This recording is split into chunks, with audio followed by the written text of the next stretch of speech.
aanaa Qarsaa Maallimaatti lafa waliigala qabnu hektaara 59 fi 999 keessaa hektaarri 36 fi 476 qonnaaf kan oolu. Hektaara 36 fi 476 keessaa tarsiimoo mootummaan naannoo keenyaa fide giddu galeessa godhachuudhaan hektaarri 29 fi 200 ta'u kilaasteraan qonnaan bultoota 15,000 fi 628 keessatti ijaaramanii yeroo ammaa kana oomisha irratti kan argaman ta'uu isaati. Kilaasterri qamadii hektaara 29 fi 200 keessaa kilaastera qamadiitiif qophaa'ee yeroo ammaa kana oomishamaa kan jiru hektaara 15,000. Guyyaa irraa as lafa jirru kana irratti hektaara 1,200 lafa amma jiru kana qofa irratti facaasaa kan jirruu fi guyyaa irraa gandoota adda addaa keessatti waliigalatti hektaarri 2,800 ta'u qonnaan bultoota 384 misoomaa kan jiru ta'uu isaati. Kabajamtoota keessummoota keenya qonnaan bultoonni kilaasteraan ijaaraman kun carraa dursaa kennamee fi xaa'oon nu dhiyaate keessaa kuntaala 29,692 qonnaan bultoota aanaa keenyatiif yeroo ammaa kanatti parsantii 100 kan nu harka ga'e raabsuudhaan sanyii filatamaaf kan ta'u kuntaala 420 qonnaan bulaa harkaan ga'uu dandeenyee jira.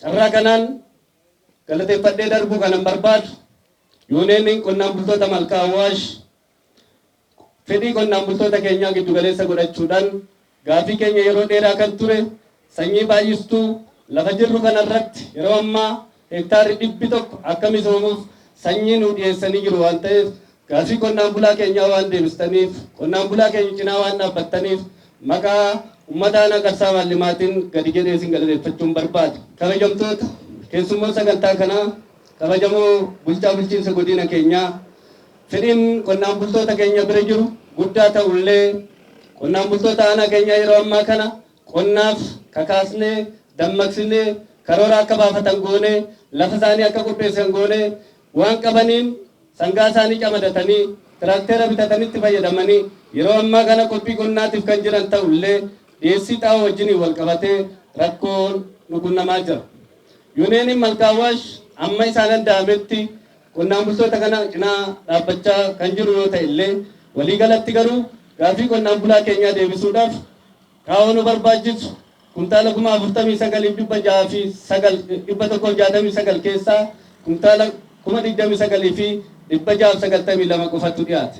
Kanaaf hamma danda'amaa ta'etti qaama dhimmi ilaalu wajjin dubbattanii fedhii qonnaan bulaa misoomaa kana giddu galeessa godhachuun yeroo gabaabaa keessatti karaa yuuneen keenyatiin akka nu dhiyaatu dhiibbaa barbaachisaa akka nu taasistan kabajaan hin gaafadha. Kabajamtoota keessummoota misooma qonnaa cinaatti akka aanaa Qarsaa Maallimaatitti ashaaraa magariisaa bara kanaatiif biqiltuuwwan gosa adda addaa miliyoona 22 dhaabuudhaaf karoorfannee biqiltuuwwan gosa adda addaa miliyoona 24 buufata biqiltuu mootummaa 2 fi buufata biqiltuu dhuunfaa 9 irratti oomishuun danda'ameera. Yeroo ammaa kanatti bakka dhaabbii biqiltuu hektaara 3,010 ol kan ta'u DPSC adda baafnee boolla biqiltuu miliyoona 23 ol uummata keenya hirmaachisuudhaan qophii xumurree guyyaa ashaaraa magariisaa kan eegaa jirru ta'uu isaati. Irraa kanaan bulchaan bulchiinsa godina aanaa keenyaa qonnaan bultoota misoomaa fedhatanii kan kanaaf ergaa gabaabaa akkanaa dabarsan asumaanis keessummaa kabajaa akkanaa affeeran kara waltajjiitti akkanaa simattan kabajaan isin gaafatu.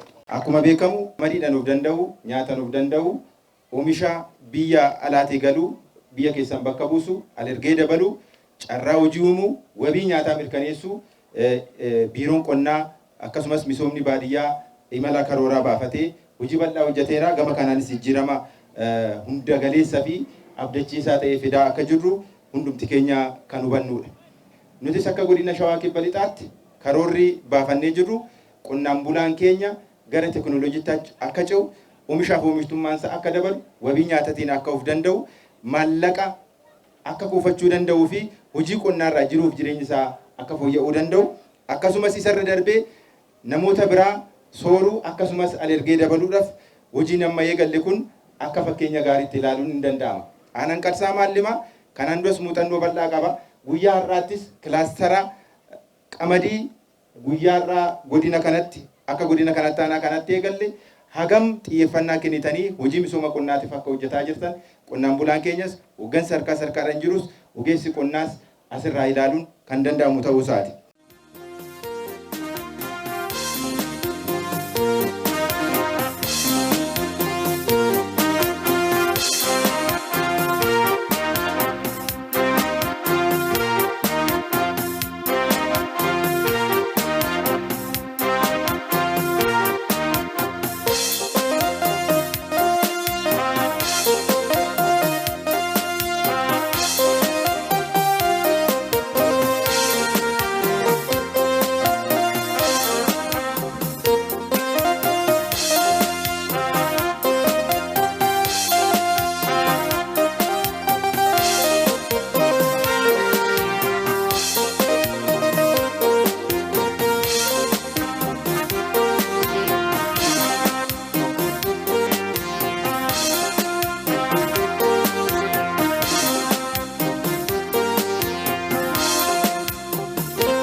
Maqaan kiyya Warqinaa Tafarraataan jedhama. Bulchaa bulchiinsa aanaa Qarsaa Maallimaati. Guyyaarraa akkuma erga silaa laaltanii qonna misooma qamadii wajjin wal qabatee aanaan Qarsaa Maallimaa aanaa misooma kanaan beekamtu. Waliigalatti nuti lafa waliigala qabnu hektaara 59,999 ta'u qabna. Kana keessa hektaarri 36,476 kan ta'u qonnaaf kan oolu jechuudha. Qonna qofaaf kan oolu. Kana keessa immoo akkaataa tarsiimoo mootummaan keenya fideetiin sanuu jirra oolchuudhaaf hektaarri 29,500 kan ta'u kilaasteraan qonnaan bulaan ijaaramee sanyii wal fakkaataa, xaa'oo wal fakkaataa, teekinooloojii wal fakkaataa fayyadamee akka jiruu fi jireenya isaa akkasumas callaa fi callummaan isaa akka guddatuuf deeggarsa ogummaatiin deeggaramee hojii kana hojjechaa kan jiru ta'uu isaati. Jijjiirama qonna irratti dhufaa jiru kana qonnaan bultoota leenjisnee kakaasnee dammaqsinee diinagdee qonnaatiin of ijaaruu akka qabanii fi hiyyummaa keessaa bahuu akka qabaniif leenjii garaagaraa kenneefii jirra. Kanarratti waldaaleen dhaabbileen garaagaraattis deeggarsa adda addaa gochaa turanii jiru.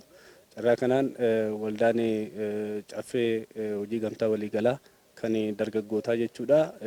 Deeggarsa adda addaa aanaa keenya keessatti gochaati kan ture. Oomisha qonnaan bultoota kanaa gatii fooyya'aadhaan bituudhaan yeroo garaagaraatti qonnaan bultoota kana cinaa dhaabbachaa tureeti kan jiru. Karaa adda addaatiin qonnaan bultoonni kunis ijaaramanii waan isaaniif ta'u akka argachuu qabaniif dargaggoonni qonna irratti hirmaannaa akka godhaniif kakaasuu, dammaqsuu, leenjisuu, hubannoo adda addaa uumuu fi akkasumas immoo hojii qonnaa kanarratti itti madaqanii teekinooloojii adda addaa fudhatanii akka hojjetaniif dargaggoota aanaa keenya baay'inaan of jalatti hiriirsisuudhaan hojiin guddaan kanarratti hojjetamaa jiru. hoogganaan waldaa kanaatis obbo Sanyii Dashuu hojii kanarratti deeggarsa guddaa nu godhanii jiru. Dhugaa dubbachuudhaaf ani carraa kanaan galateeffachuun barbaadani. Qonnaan bultoonni aanaa keenya xaaranii dadhabanii hojjetanii dadhabbiin isaanii akka lafatti nafneef akkuma waldaa yuuniyeenii tokkootitti sanii olitti maallaqa isaaniif malu sanyii isaanii callaa isaanii akka gurgurataniif deeggarsa adda addaa gochaa turaniiti kan jirani. Bara kanas immoo miidiyaan isaanii iddoo kanatti argamee hojii kana ilaaluudhaaf hojii kana qilleensarra oolchuudhaaf qonnaan bultoota keenyaaf piroomooshinii adda addaa hojjechuudhaaf miidiyaan isaanii asitti kan argamu ta'uu isaati. Bara dhufuus akka waldaa waliigalaa caffee dargaggoota ergaananii qabu jiraate akkuma bara darbe qonnaan bultoota keenya cinaa dhaabbatan bara kanas qophii qonnaa goone kana facaasa taasifne kana cinaa dhaabbatanii gaafa qonnaan bulaan keenya gumbiidhaan gaatetti gatii fooyya'aadhaan qonnaan bulaan keenya gurguratee waan sanirraa akka bu'aa buufatuu fi hiyyummaa keessaa akka bahu dinagdee isaa akka cimsatuuf cinaa akka dhaabbatan imaanaa jechuun barbaada. Galatooma ulfaadha.